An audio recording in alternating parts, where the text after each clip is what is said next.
국민을 위해 봉사하고 국가의 발전을 위해 앞장설 인재를 선발하는 9급 공무원 시험. 많은 청년들이 관심을 가지고 있는 이 시험이 새롭게 바뀐다고 하는데요. 2025년부터 변경되는 9급 공무원 시험 문제에 대하여 지금부터 자세히 설명해 드리겠습니다.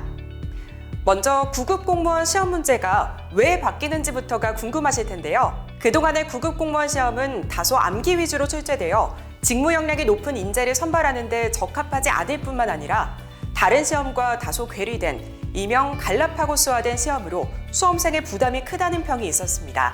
그래서 이번 출제 기조 전환을 통해 창의적이며 혁신적인 공직 적합형 인재를 선발하고 공무원과 민간 공공기관 채용 간의 장벽을 허물어 수험생의 부담을 줄여주고자 합니다. 그동안 이어진 암기 위주의 출제 경향에서 벗어나 앞으로는 직무 수행과 밀접한 언어 능력을 평가하는 방향으로 출제하려고 하는데요. 이렇게 되면 수험생의 암기 부담을 줄일 수 있고 소속 기관에 들어가서도 더 잘 적응할 수 있는 능력을 기를 수 있을 뿐만 아니라 시험 준비 과정에서 열심히 쌓은 지식과 역량을 다른 취업 준비 과정에서도 활용할 수 있게 됩니다. 이번 출제 기조 전환에 맞춰 공개된 예시 문제 개발 과정에는 다수의 전문가와 각 부처에서 근무 중인 공무원, 최근 9급 시험 합격자 등이 참여했는데요. 먼저 공무원 시험 출제위원, 타 시험 출제기관, 9급 현직 공무원들에게 시험 문제에 대한 의견을 수렴하여 출제 기조 전환의 방향성을 수립했습니다. 그런 후 학계 전문가와의 연구 용역을 통해 예시 문제를 마련하여 한글학회, 국어교육학회, 국어학회 등 6개 학회와 간담회를 하고 9급 신규 입직자들을 대상으로 모의평가를 거쳐 예시 문제를 최종 완성하게 됐습니다. 자, 그럼 문제가 구체적으로 어떻게 바뀌는지 하나하나 살펴볼까요? 지금부터 보여드리는 문제들은 모두 사이버 국가고시센터에 공개된 국어, 영어 예시 문제를 통해 확인할 수 있습니다. 먼저 국어 과목입니다. 기존 국어 문제는 이렇게 단어, 문장 단위로 출제되어 암기 부담이 많았는데요. 앞으로는 지문을 기반으로 문제를 출제하여 지문 내 정보를 토대로 문제를 해결할 수 있도록 할 계획입니다. 이를 통해 암기력보다는 이해력, 추론력, 비판력과 같은 종합적 사고력을 평가하게 됩니다. 예시 문제 2번입니다. 다음 글에서 추론한 내용으로 적절하지 않은 것은 이라고 묻고 있는데요. 지문을 통해 합성어에 대한 정보를 파악하고 그것을 토대로 합성어의 사례에 관해 추론하는 능력을 평가하는 문제입니다. 정답은 2번인데요. 일단 지문에서 용언의 관형 사용과 용언의 어간이 무엇인지 그 내용을 파악할 수 있습니다. 이를 토대로 흰머리의 흰이 용언의 어간이 아니라 관형 사용이라는 점을 추론할 수 있으므로 2번은 잘못된 추론입니다. 그 외 나머지 보기들은 지문의 정보에 근거한 옳은 추론입니다. 다음은 예시 문제 5번입니다. 다음 진술이 모두 참일 때 반드시 참인 것은? 이라고 묻고 있는데요. 이러한 논리 추론 문제는 기초적인 논리력을 평가하기 위한 것으로 어디까지나 기초적인 논리력 평가인 만큼 난이도를 세심하게 조절해서 출제할 예정입니다. 정답은 4번입니다. 지문 내의 첫 번째 동그라미와 두 번째 동그라미로부터 3단 논법을 이용하여 오 주무관이 회의에 참석하면 홍 주무관도 참석한다를 도출할 수가 있고요.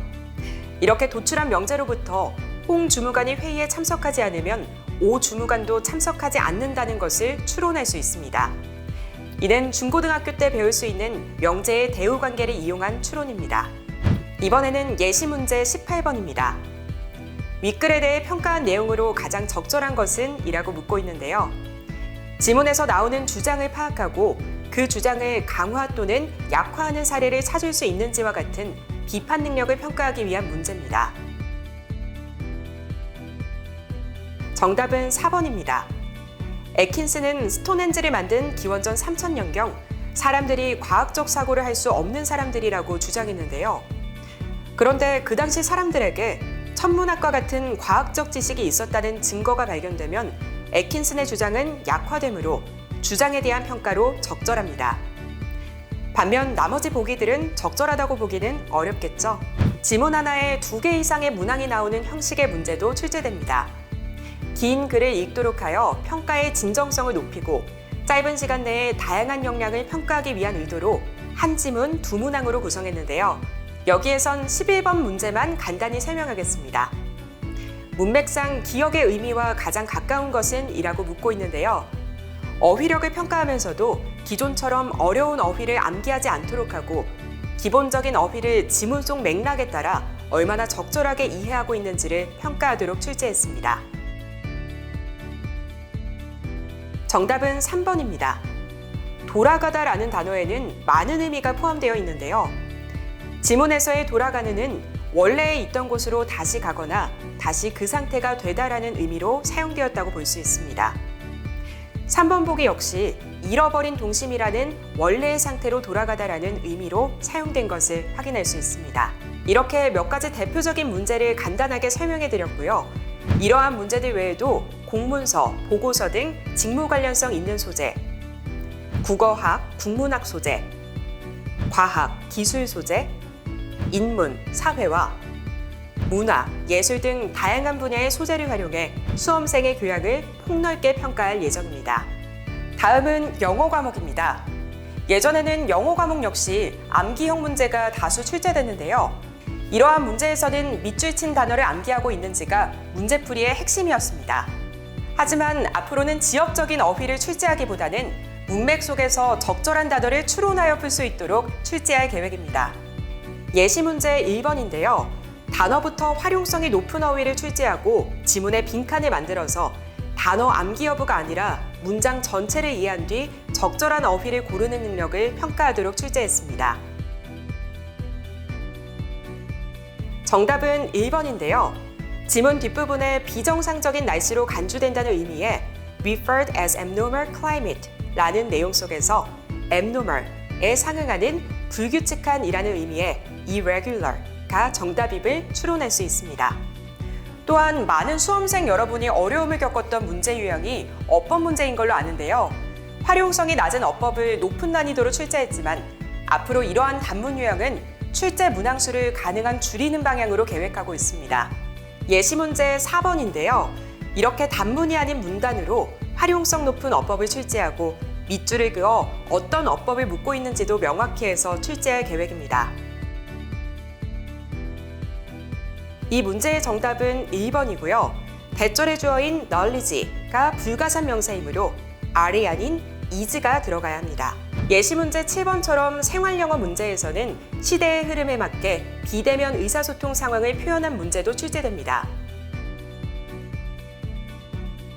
워크숍을 예약하는 방법을 물어보는 GM의 How do I do that? 이라는 질문에 게시판의 지시사항을 따르라는 3번 보기가 가장 적절한 응답이 되겠습니다. 또한 실용적인 영어 능력을 평가하기 위해 실용문 독해 문제도 출제되는데요. 이런 독해 문제에서는 특히 공무원의 직무 수행과 관련된 지문을 적극 활용하려고 합니다.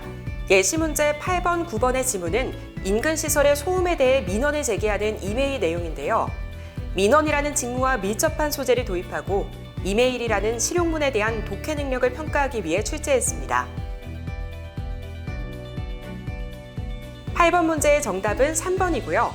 첫 문단의 New Sport Field에서 나오는 소음과 관련해 메일을 썼다는 점에서 보기 3번이 정답이라는 걸 확인할 수 있습니다. 9번 정답은 2번인데요. 스텝의 뜻에는 걸음, 보폭, 목표 달성을 위한 조치, 단계 등 여러 가지가 있습니다.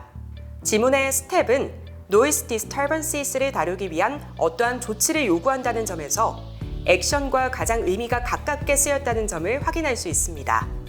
이러한 문제들 외에도 지역 축제 안내문이나 정책 소개, 부처를 소개하는 홈페이지 게시글 등을 출제하여 실생활과 직무에 밀접한 영어 능력을 평가할 수 있도록 의도했습니다. 이렇게 2025년부터 9급 공무원 시험의 출제 방향이 바뀌게 되는데요. 이에 대해 수험생 여러분의 걱정도 분명 있을 거라 생각됩니다. 그래서 제가 수험생 여러분을 대신해 담당자분께 몇 가지 질문을 해봤습니다. 담당자님 안녕하세요. 몇 가지 질문을 드리고 싶은데요. 이렇게 바뀌면 시험이 너무 어려워지는 건 아닐지 걱정이 되거든요. 난이도에 대해서 많이들 우려하실 것 같은데요. 수험생 여러분이 능력을 제대로 검증할 수 있도록 적정한 난이도로 출제할 거고요.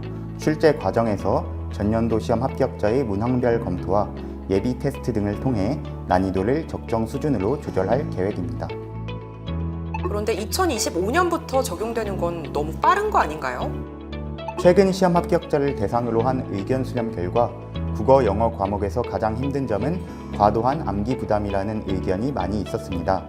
이러한 수험생의 부담을 덜어드리기 위해서 2025년부터 출제 방향을 바꾸기로 결정했습니다. 영어 과목은 공부 부담이 오히려 줄어들 것으로 보이고요. 국어 과목은 새롭게 출제되는 문제의 경우에도 수험생 여러분이 대학 수학 능력 시험, NCS 등 타 시험에서 많이 접할 수 있는 익숙한 유형일 겁니다.